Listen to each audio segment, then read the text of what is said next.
Thanks for joining me in this edition of the 6 p.m. primetime newscast on Equinox television. Heavy rains have killed a child in Banjul in the west region of the Republic of Cameroon. A heavy downpour provoked a mudslide that partially destroyed a house and killed a 5-year-old child indoors in the Pete quarter in Banjul. The lifeless body of the child, Eve Nwankwati, was taken out of debris by neighbors. Local authorities who went to the scene blamed the incident on indiscriminate construction of houses on forbidden zones. Some of the houses blocked drainage patterns and caused damaging and even deadly floods during heavy downpours, and stringent measures have been announced to counter this problem. Now we go over to the northwest region of the Republic of Cameroon, where the situation remains tense in Batibo in the Momo division, close to a week after the division office of the locality was kidnapped by unidentified gunmen, and the search continues. And due to heavy military presence, several inhabitants of the locality are fleeing away from their homes. Our correspondent in the northwest region, Frederick Takan, has been closely monitoring happenings in Batibo from the regional capital, Bamenda. He's on the line. So now what we can say about the situation in Batibo is that the military is still there, the search is still continuing. The other day, the governor of the region and the État Major paid a visit to the entire population of Batibo, especially the wife of the kidnapped Joe, to galvanize also the troops who are in forefront to pursue the search of the SDO. And what we know also is that somebody was put to take care of current issues at the Joe's office. So now the military have not yet spoken to the press because they always say that they are carrying on the research. And the situation there is very tense because due to the heavy deployment of military personnel in Batibo, some inhabitants of that area have left their villages. Some is coming here to Bamenda, some in the neighboring villages, because they are afraid of what they call military abuse. So that is the current situation out there. And part of the family of the Jew that was kidnapped, they have sent them to Yaoundé according to some information that we got for safety also. And the situation there, as I said, is very tense because the military are still carrying out the operation. And helicopter every day is accompanying the troops on the ground in the forest to see if they can finally see, maybe see where the kidnapped girls they are hiding in. One of the 10 personnel delegates on a hunger strike in front of the Douala City Council has been hospitalized after 2 days of hunger strike, and the government delegate to the Douala City Council, Fritz Tonentone, continues resisting their call and even calls from hierarchy, notably the Ministry of Labour and Social Security, to reintegrate the 10 personnel delegates who were sacked 11 months ago after a strike action. Inosenazi has more. Dioto Paulo is one of the personnel delegates at the Douala City Council who began a hunger strike Tuesday for the government's delegates to reintegrate them in their functions, pay their 11-month salaries, and also indemnify them. Unfortunately, he developed a malaise on the 3rd day of the hunger strike and was urgently rushed to the Douala Lakintini Hospital by rescue soldiers. One of the personnel delegates on hunger strike confirms the incident is because they have neither been eating nor drinking. Reason why Dioto Paulo became flabby and ended in this miserable condition. He says they will not end the hunger strike, declaring their readiness to die like outcasts.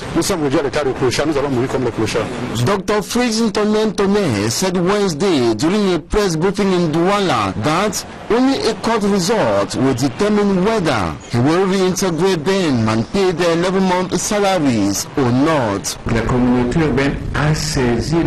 Dr. Fritz Tonentone says the personnel delegates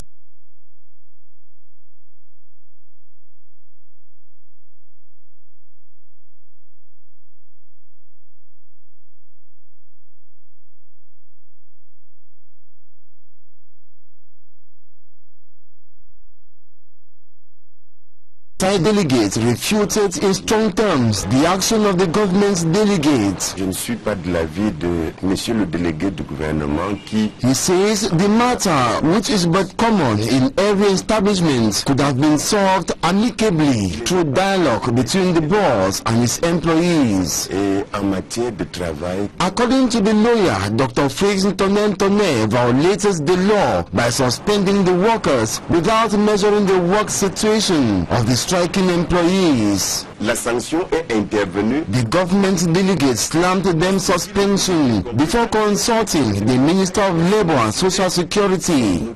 Going by law, he was supposed to seek authorization from the minister before suspending the personnel delegates. Il s'est mis dans sa propre illégalité. The hunger strike continues until a court decision is reached.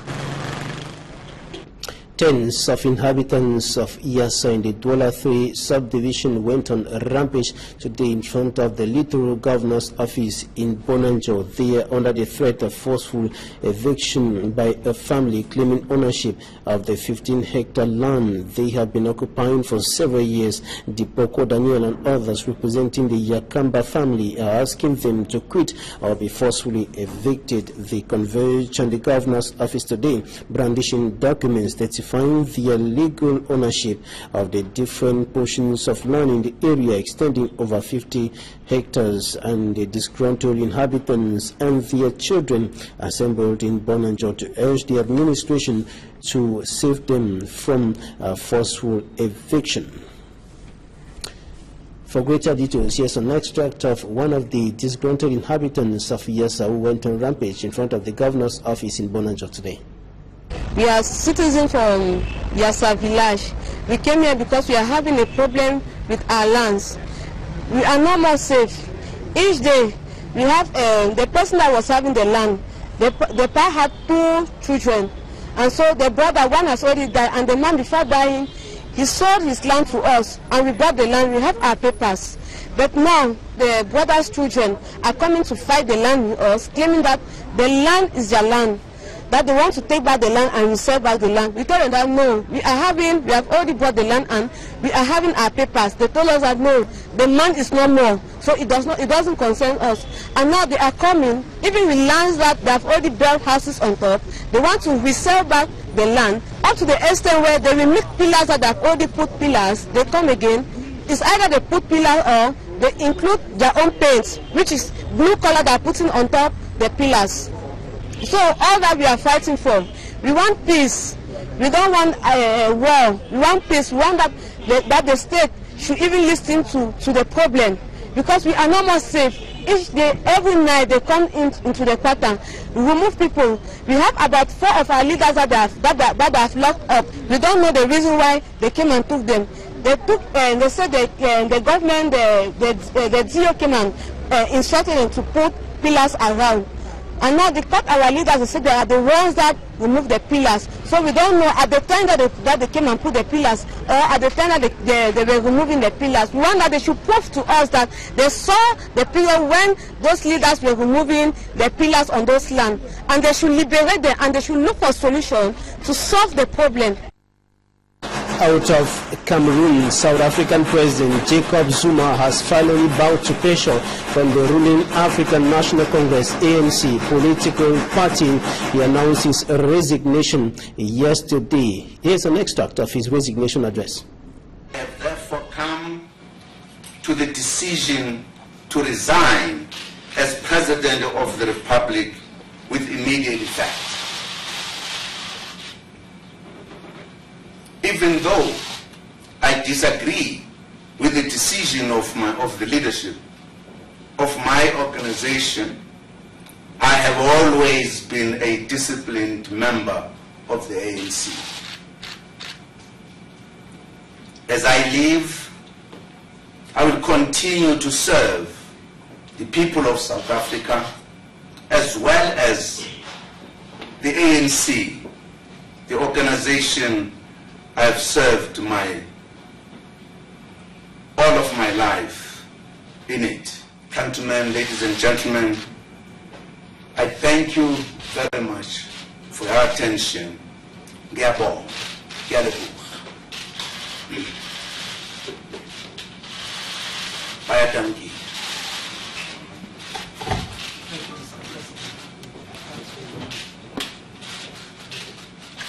Thank you.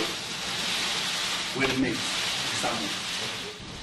Former President of South Africa, Jacob Zuma's mandate occupied much of South Africa's time after the apartheid.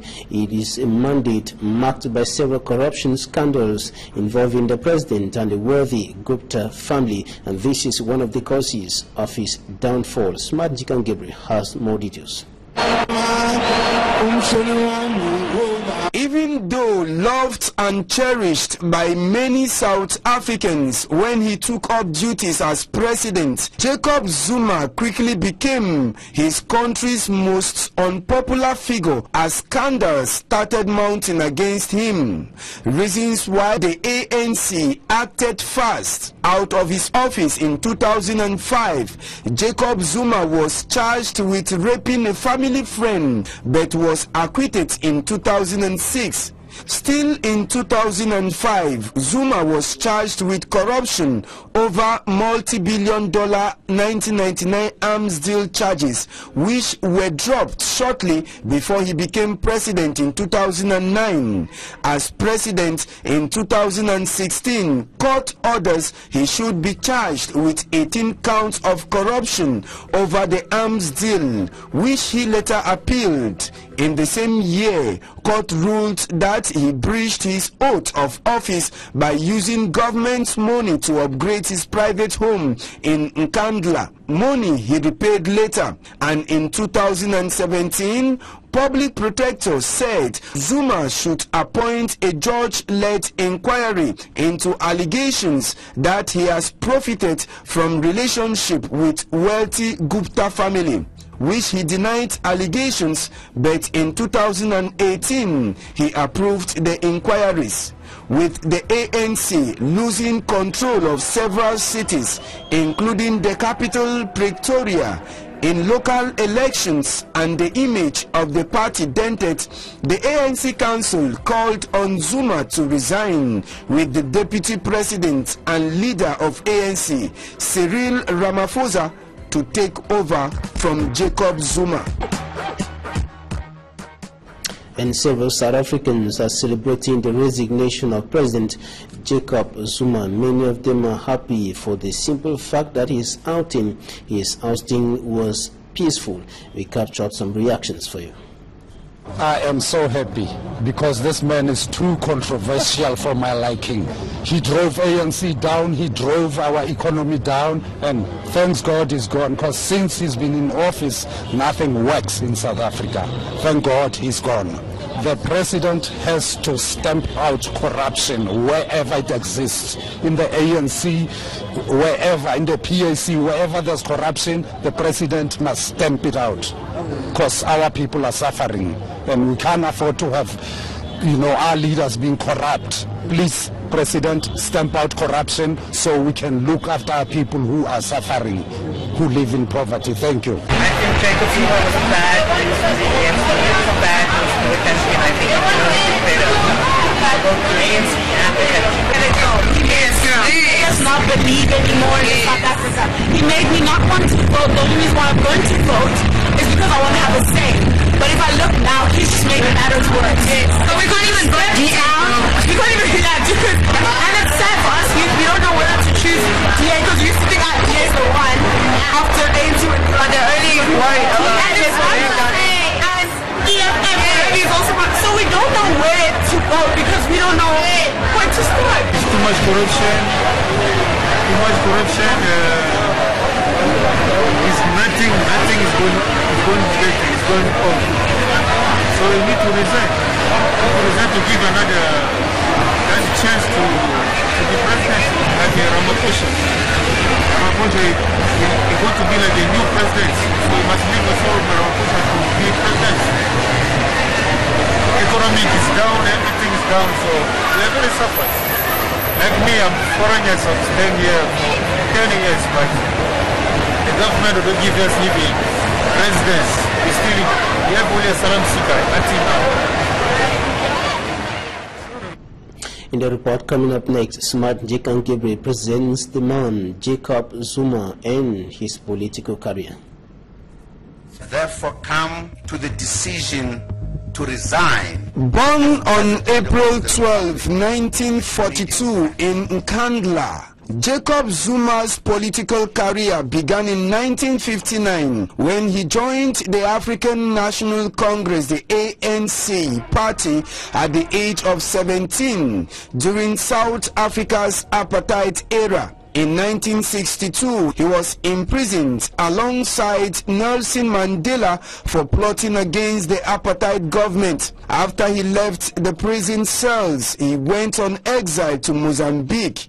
Upon Zuma's return to South Africa, he became the deputy to President Thabo Mbeki in 1994. Zuma's upbringing and promotion of traditional family values and his charisma enabled him to become president of South Africa in 2009, taking on from Thabo Mbeki. The 75-year-old former president was a polygamist with 4 wives after getting married 6 times with 21 children. Though captioned as the most colorful and controversial president of South Africa, Jacob Zuma will be remembered by many as he earned the nickname the Laughing President and one who dances in public gatherings without any fear.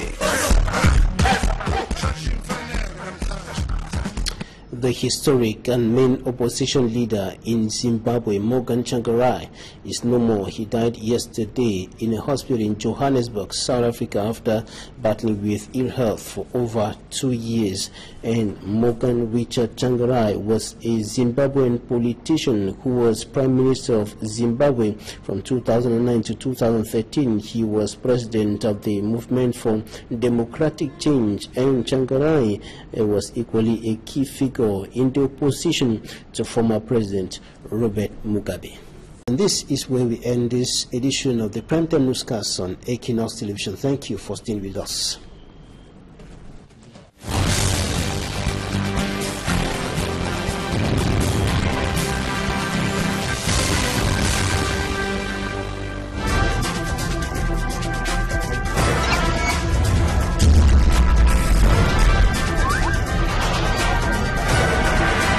Equinox Télévision, au-delà de l'image, nous rendons compte.